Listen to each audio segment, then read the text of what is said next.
Imagine dois corpos, A e B, com temperatura TA e TB, sendo que a temperatura de A é maior que a temperatura de B.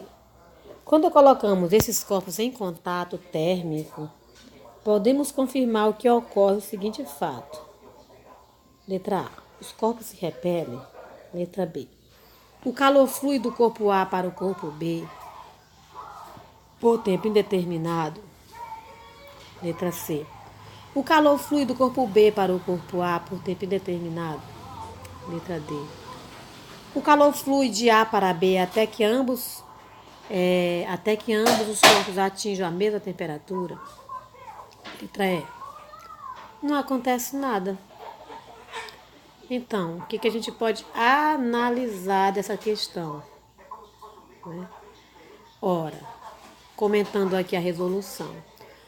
O calor, aliás, ao colocar dois corpos em contato térmico, significa criar a possibilidade de transferência de calor de um para o outro. E esse fluxo de calor ocorrerá de forma espontânea, no sentido do corpo de maior temperatura para o de menor temperatura. O fluxo de calor irá cessar quando a causa que o provocou desaparecer. Assim, quando ocorrer o equilíbrio térmico, não é isso? Ou seja, a igualdade das temperaturas, o fluxo cessará. Alternativa D. Então vamos ver a sequência da próxima página, tá? Tem também uma atividade comentada. Diz assim, ó. No café da manhã, uma colher metálica é colocada no interior de uma caneca que contém leite bem quente. A respeito desse acontecimento, são feitas 3 afirmativas. Primeiro, após atingir o equilíbrio térmico, a colher e o leite estão a uma mesma temperatura. 2. Após o equilíbrio térmico, a colher e o leite passam a conter quantidades iguais de energia térmica. 3. Após o equilíbrio térmico, cessa o fluxo de calor que existia do leite mais quente para a colher mais fria.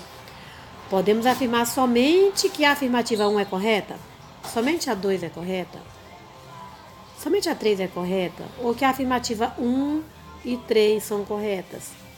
Ou que a afirmativa 2 e 3 são corretas?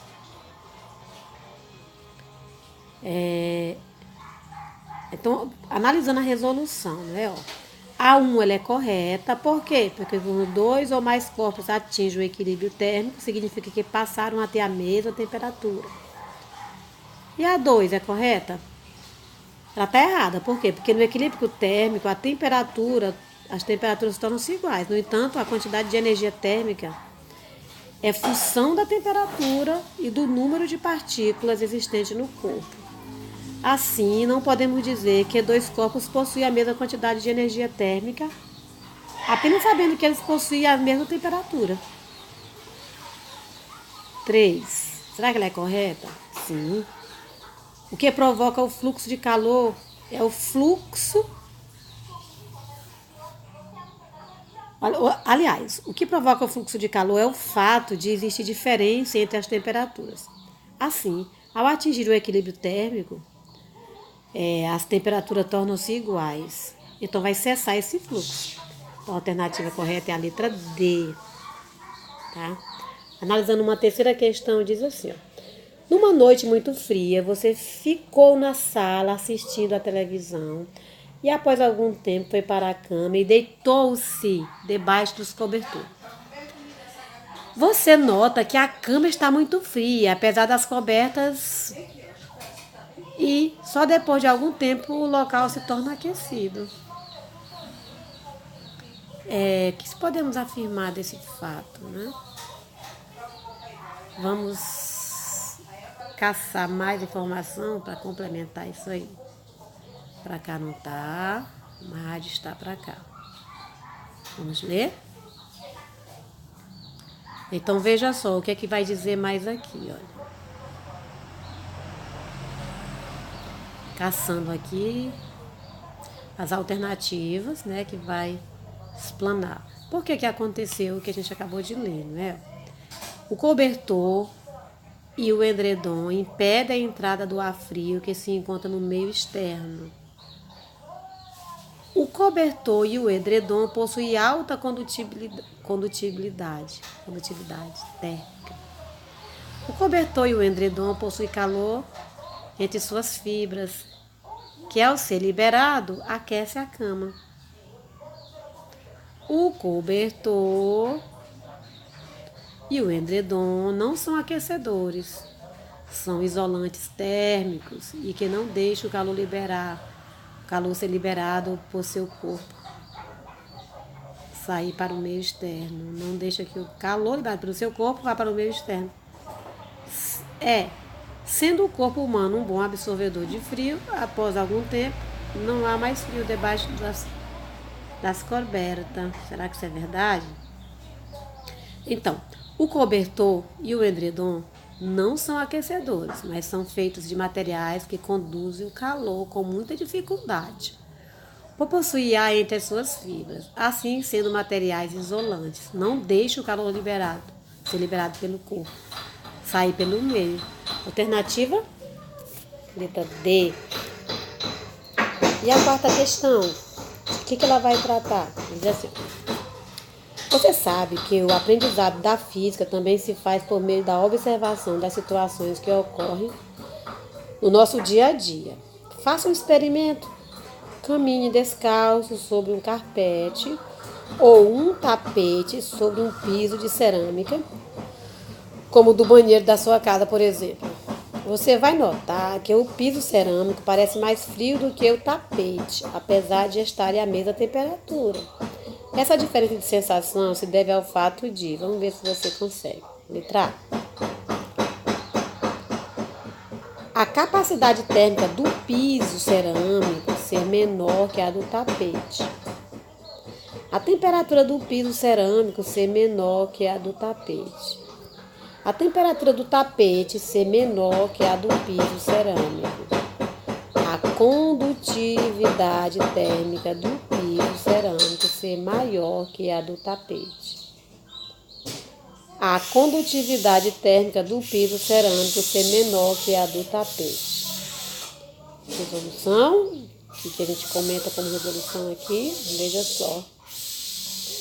A sensação de quente e de frio que sentimos vai estar relacionada com a rapidez com que recebemos ou cedemos calor. Então, ao pisarmos no piso de cerâmica, perdemos energia mais rápida ou mais rapidamente do que quando pisamos em um tapete. Isso ocorre porque a condutibilidade ou condutividade do piso é maior do que a do tapete.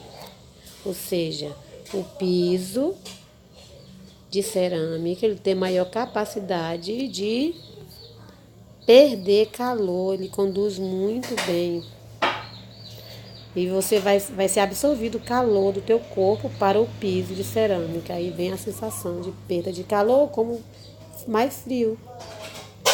Alternativa quinta diz assim: durante uma aula de física, o professor pediu aos alunos que pensassem em uma forma de economizar energia elétrica diferente daquelas triviais. Apagar a luz, sair de um ambiente, reduzir o tempo do banho, desligar a TV quando não estiver assistindo.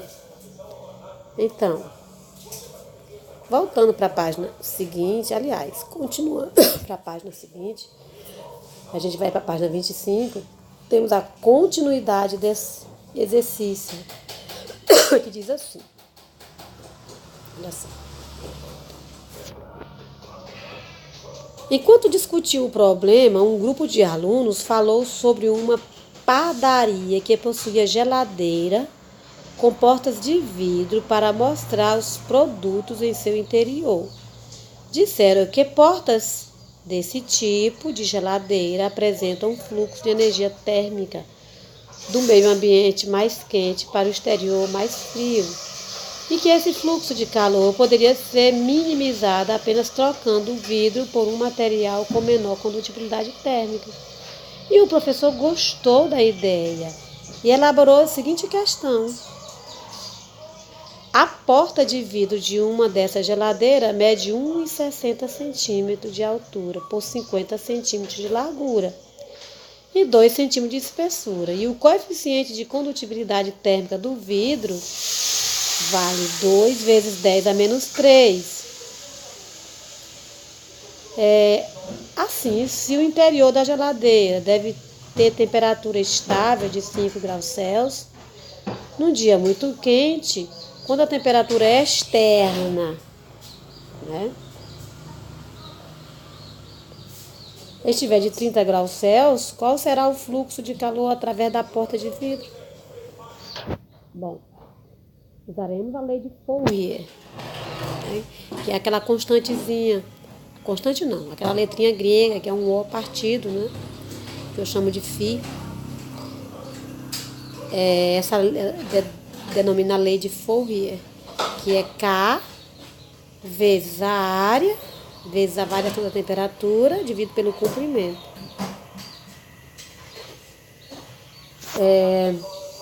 Sabemos que K tem um valor fixo, 2 vezes 10 a menos 3, que a área é 160 centímetros, tá? Vezes 50 centímetros, que vai dar 8 vezes 10 a menos 3 centímetros, e que a variação da temperatura foi de 30 graus Celsius menos 5 graus Celsius, 25, e que o comprimento mede 2 centímetros. Substituindo esses valores na expressão anterior, temos φ vai ser igual a 2 vezes 10 a menos 3, vezes 8 vezes 10 ao cubo, vezes 25, dividido por 2. Φ vai ser 200 calorias por segundo. Ok, pessoal. Aqui é um exercício de aplicação. Anotem, estudem, bons estudos e até a próxima, pessoal.